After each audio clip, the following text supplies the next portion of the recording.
शाहीन शाह अफरीदी की test cricket में 100 विकेटें मुकम्मल होने पर कौमी टीम की इंतजामिया ने उन्हें तोहफा पेश किया। इस मौके पर मोहम्मद रिजवान ने शाहीन शाह अफरीदी को नौजवान बॉलर्स के लिए इंस्पिरेशन करार दिया।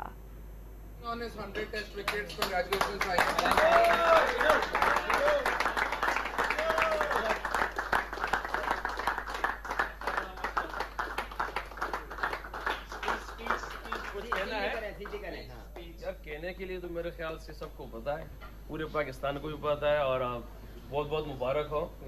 माशाल्लाह माशाल्लाह पाक और बहुत सारे इसमें रहे, क्योंकि आपके एक इंस्पायरेशन है हमारे पूरे पाकिस्तान टीम के बॉलर्स के लिए भी है, यंग के लिए भी है।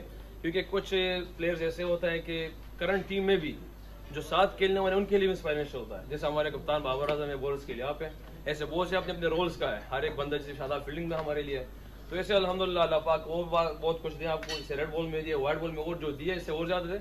और हम सबको जो हमारे पास नीचे यंगस्टर है, बॉलर्स है, उनके लिए भी इंशाल्लाह आपस में आपसे भी यही दरख्वास्त है कि इनको वो अपना जो आपका टैलेंट है, जो चीज़ें आपके पास है, उनको फॉरवर्ड किया जाए।